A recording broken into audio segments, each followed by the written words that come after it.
آپ عاشق رسول بھی تھے، آپ شاعر بھی تھے، اور آپ ایسے شاعر تھے جو عاشق رسول بھی تھے، اور آپ کا یہ نظریہ تھا کہ میری زبان کھلے گی تو حضور کی شان لکھے گی۔ اعلیٰ حضرت امام اہل سنت آپ کا نظریہ یہ تھا کہ احمد رضا کی زبان سے نکلے گی تو حضور کی تعریف نکلے گی، کیونکہ آپ کا نظریہ تھا دل یاد لئی بنایا ہے تعریف لئی زبان، اکھیاں بنائیاں سونے دے دیدار واسطے۔ آپ کا یہ نظریہ تھا کہ احمد رضا کی زبان کھلے گی تو حضور کی شان نکلے گی۔ ایک صاحب آپ کی بارگاہ میں آکے کہتے ہیں جی ایک ریاست ہے نان پارا، اس کے ایک نواب صاحب تھے، تو وہ کہنے لگے کہ ایک شخص آپ کی بارگاہ میں آکے عرض کرنے لگے کہ انہوں نے یہ کہا کہ بھیجا ہے کہ آپ میری شان میں کوئی شعر لکھ کر دیں تاکہ میرے دنیا سے جانے کے بعد بھی لوگ مجھے یاد رکھیں۔ اب اعلیٰ حضرت تو اعلیٰ حضرت تھے، آپ کی زبان سے کیسے حضور کے سوا کسی کی کیسے شان نکل سکتی ہے؟ آپ نے فرمایا، آپ نے قلم اٹھائی، وہ قلم جو کل کے رضا ہے خنجر خوخار برق بار، آدھا سے کہہ دو کہ خیر مناؤ نہ شر کرو، وہ قلم جو آپ کی علمی تلوار کہلاتی تھی۔ جب آپ حضور کی شان لکھتے یا حضور کے مخالفین کے خلاف جہاد کرنے کا ارادہ کرتے آپ قلم اٹھا لیتے، یہ آپ کی علمی تلوار تھی، اور اسی میں علمی تلوار سے بچتا کوئی بھی نہیں تھا۔ آپ قلم اٹھاتے ہیں، آپ کہتے ہیں، تم کہتے ہو مجھے نواب کی شان لکھنے کو، سنو پھر حضور کی شان میں ایک نظم لکھتے ہیں، آپ کہتے ہیں وہ کمال حسن حضور ہیں کہ گمان نقص جہاں نہیں، یہی پھول خار سے دور ہے، یہی شمع ہے کہ دھواں نہیں، تیرے آگے یوں ہیں دبے لچے فصحاء عرب کے بڑے بڑے، کوئی جان منہ میں زبان نہیں بلکہ جسم میں جان نہیں، اور با خدا خدا کا یہی ہے در، نہیں اور کوئی مفر مکر جو وہاں پہ ہو یہیں آ کے ہو، جو یہاں نہیں وہ وہاں نہیں۔ تم کیا سمجھتے ہو میں دنیا داروں کی شانیں بیان کروں گا؟ میں روٹی کے ٹکڑے کے پیچھے دولت کے پیچھے پڑھ کے اہل دنیا کی اور دولت داروں کی شانیں بیان کرتا پھروں گا؟ اعلیٰ حضرت کی زبان آپ فرماتے ہیں میری زبان سے نکلے گی تو حضور کی شان نکلے گی۔ آپ شاعری کی زبان میں کہتے ہیں کروں مدح اہل دول رضا پڑے اس بلا میں میری بلا، میں گدا ہوں اپنے کریم کا میرا دین پارا اعلان ہی۔ کروں مدح اہل دول رضا، کروں مدح اہل دول رضا پڑے اس بلا میں میری بلا، میں گدا ہوں اپنے کریم کا میرا دین پارا اعلان نہیں۔ آپ سمجھتے ہو میرا دین پارا اعلان ہے، روٹی کا ٹکڑا ہے، میں روٹی کے ٹکڑے پہ بک جاؤں گا؟ آپ نے فرمایا نہیں، ہو ہی نہیں سکتا، میں گدا ہوں اپنے کریم کا میرا دین پارا اعلان نہیں۔ اور آپ شاعر ایسے شاعر تھے کہ جن کو حضور نے، جنہوں نے سر کی آنکھوں سے حضور کی زیارت کی، اور آپ کے اشعار چاہے آپ دنیا کے کسی کونے میں چلے جائیں اور کوئی ہو نہ ہو، مصطفیٰ جان رحمت پہ لاکھوں سلام ہر جگہ پڑھا جاتا ہے۔ کیا پڑھا جاتا ہے؟ مصطفیٰ جان رحمت پہ لاکھوں سلام، شمع وز میں ہدایت پہ۔ پوری دنیا میں یہ کلام پڑھا جاتا ہے آپ کا، اور سب سے اولا والا، سب سے بالا والا،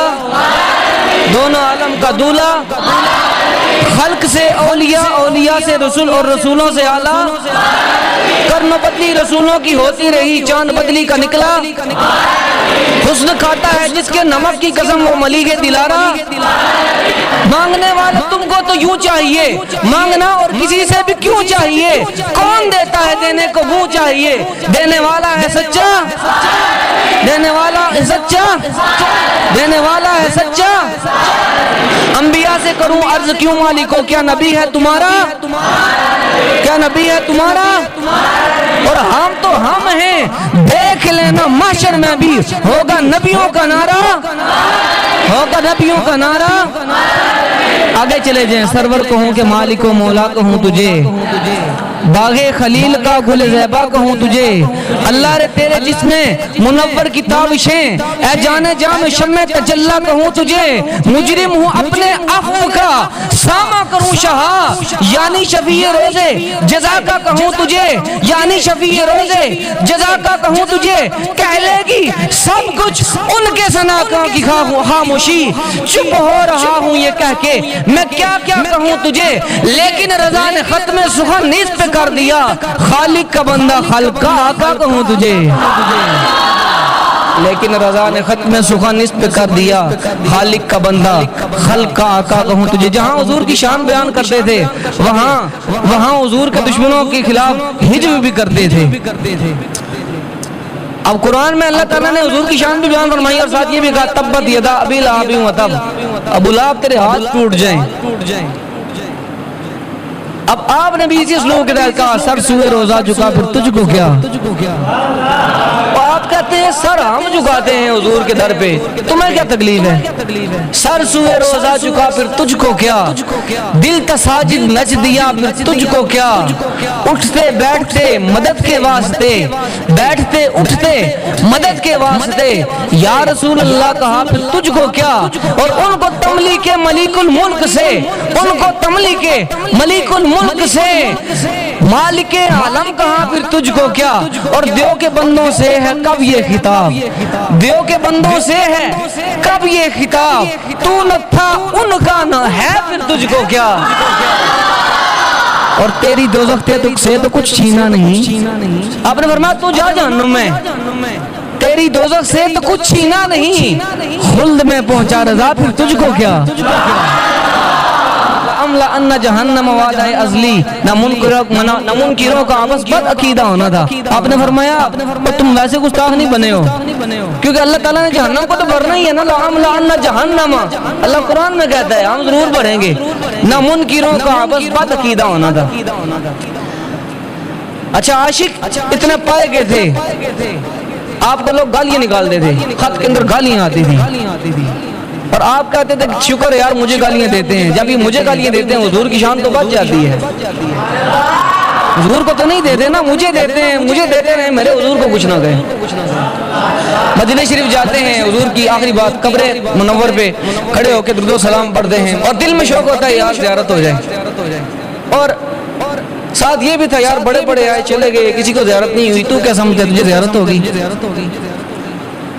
اور پھر ایک دن درود پڑھتے ہیں، دوسرے دن درود پڑھتے ہیں، زیارت نہیں ہوتی، پھر تیسرے دن شرمندہ سے ہو کے حضور کی بارگاہ میں کھڑے ہو جاتے ہیں، حضور کی شان لکھتے ہیں، اور اپنے آپ کو کہتے ہیں کہ تو یہ نہ سمجھنا تجھے زیارت ہوگی۔ آپ لکھتے ہیں وہ سوئے لال ازار پھرتے ہیں، دن تیرے دن اے بہار پھرتے ہیں، پھول کیا میری آنکھوں میں دشت طیبہ کے خار پھرتے ہیں، ہائے غافل وہ کیا جگہ ہے جہاں پانچ جاتے ہیں چار پھرتے ہیں، اور آخر میں کمال کی عجزی کرتے ہیں، کوئی کیوں پوچھے تیری بات رضا، تو کیا سمجھتا ہے حضور تجھے زیارت کروائیں گے، کوئی کیوں پوچھے تیری بات رضا، تجھ سے کتنے ہزار پھرتے ہیں، فرمایا تیرے جیسے کتنے آئے چلے گئے، کسی کو زیارت نہیں ہوئی، اور تجھے کیسے زیارت ہوگی، یہ بات اپنی زبان سے آپ نکالتے ہیں، حضور قبر منور سے بات تشریف لاتے ہیں، سر کی آنکھوں سے دیدار عطا فرما دیتے ہیں، آپ اپنی سر کی آنکھوں کے ساتھ حضور کی زیارت کرتے ہیں۔ تو اعلیٰ حضرت امام اہل سنت آج کا یہ پیغام آپ سب کے لیے ہے کہ اعلیٰ حضرت امام اہل سنت کی آپ کا جو مسلک ہے الحمدللہ ہماری پہچان ہے، تو اعلیٰ حضرت پہ اپنی آنکھیں بند کر لیں، کہیں جانے کی ضرورت نہیں ہے، تو آپ کوشش کریں ادھر ادھر دیکھنے کی ضرورت نہیں ہے، پیر صاحب نے کہا آنکھیں بند کر دیں، آنکھیں بند